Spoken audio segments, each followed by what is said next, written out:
said after the game, having one of our biggest pieces out, everyone came in and chipped in a little bit more. So Antoine, or should I say Mr. Hesitation himself, are you buying that the Lakers supporting cast can continue to step up in AD's absence?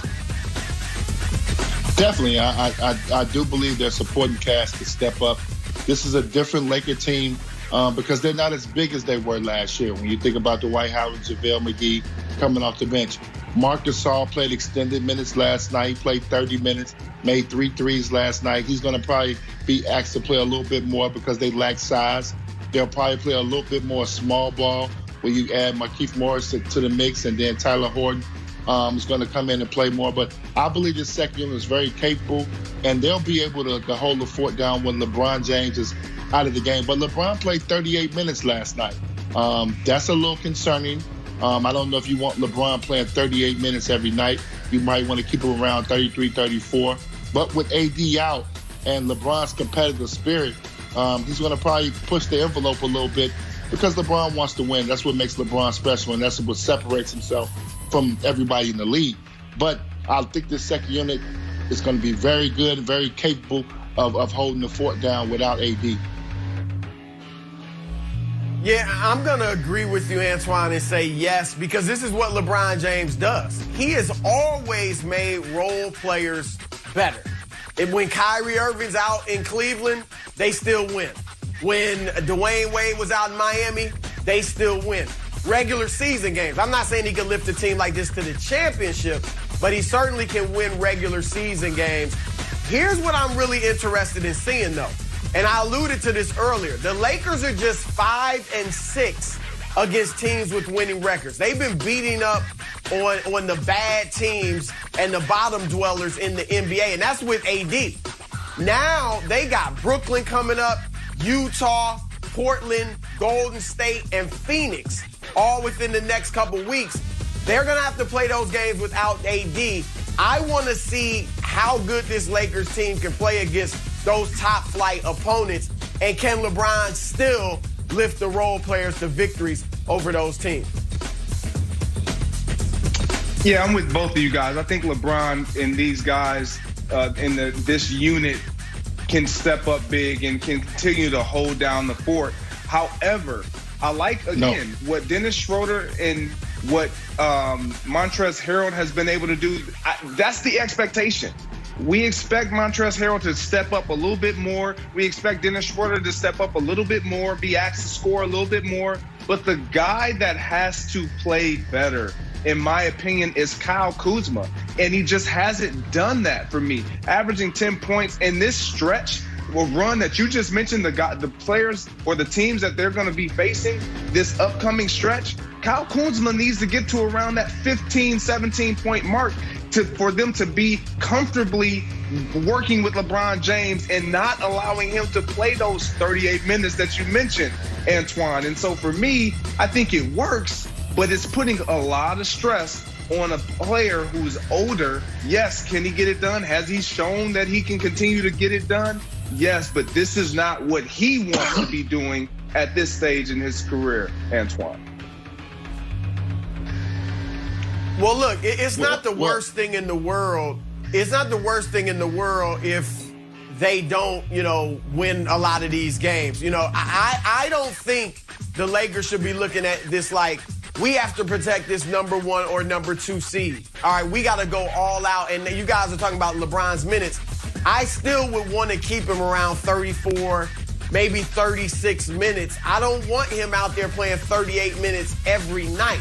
I understood it a week ago when they had these overtime games, but I don't think that should become the habit because the Lakers can win without the home court advantage. All right, we don't even know how many fans are going to be in the stands anyway come playoff times, and the Lakers are the best road team in the league. So they shouldn't overload LeBron during this stretch. But you're right, Greg. Kuzma's got to step up and show consistency. He's played well of late, but then last night he goes for 7 points. I'm not worried about Schroeder and Harrell. I know they can put up numbers, but I need Kuzma to play well, and I need KCP to come out of that slump. Not just to win games now, but I'm going to need him later in the season, especially come playoff time. You saw he was big in the finals, So I want to get his confidence up and get him out of this three-point slump that he's in. That's a great point, Chris. On to Milwaukee. The Bucks lost their 4th in a row last night, falling to the Raptors. But Giannis isn't panicking, saying that the 4-game slide, quote, isn't the end of the world. So, Antoine, is it time to worry about the Bucks after their 4th straight loss? Yes, it's time to worry about the Bucks. I think when you think about the Milwaukee Bucks and their team and the way their team is built and the structure of their team, they're fairly healthy. I know Jrue Holiday did not play last night, but they're fairly healthy. And I look at the bottom line. I start from the top. I look at Giannis. Giannis is still shooting 29% from the three-point line. He's shooting 64% from the free throw line. So that concerns me going into the playoffs because that's a deficiency of his. He hasn't improved that. Chris Middleton is still a 50, 40, 90 guy, but I still think he's still being too unselfish. He has to be more aggressive. He should be averaging 25 points a game. This is an all-star now. He's right at 20 points a game. So I think they defensively, we saw them dominate 2 regular seasons the past 2 years where they were the best team in the East and had the best record and really dominate the regular season. This is not the same team. I had high expectations for them. I thought they'd be a lot better. With the additions that they added to their team, they added depth that they didn't have in years past. They got nice depth now. I thought they'll be a lot better. So I am concerned. And that bothers me that Giannis thinks a 4-game losing streak is not a concern. I think seeding could matter in the East a little bit, depending if you get fans or not playing the Brooklyn Nets. So this is a big, the season is very important for the Bucks. And as you continue to try to build team continuity with the new guys. For me, I don't think it is a concern. I'm with Giannis here. I wouldn't panic too much. And a lot of your points I agree with, Antoine. I think that defensively is where I do look at them as that being a strength over the last 2 seasons. And then this year, they're being 13th. In the last 2, they were first. So I think that's a point of emphasis. But when I look at their roster and how it's configured this year, they're trying to figure it out, especially down the stretch. In the postseason, we've seen this team try to use this same style of ball with Giannis taking the ball, putting his head down and getting to the paint, and teams just collapsing and completely eliminating that option from them, and Middleton not being able to step up like you talked about. So for me, yes, I think they're trying to find their way, but I also think that last year they got caught up into seeding. They got caught up into having the best record in the National Basketball Association. And right now, that's not their focus. They're trying to find a rhythm specifically down the stretch in the 4th quarter. Who can we go to? What unit can we put out on the floor? And I know Jrue Holiday hasn't been out there, but I'm not quite concerned because of the teams that they've also lost to outside the Thunder. Chris. Greg, I know you so cool that you never let him see you sweat, but Giannis can't be as cool as you, all right? He needs to be sweating a little bit. I'm with Twan. I get it. Jrue Holiday has missed 5 games, so he's missed the whole losing streak. So you get him out there, he's your 3rd leading scorer, you're going to be better. But I got major concerns about this team. I think Philadelphia is better. I think Brooklyn is better.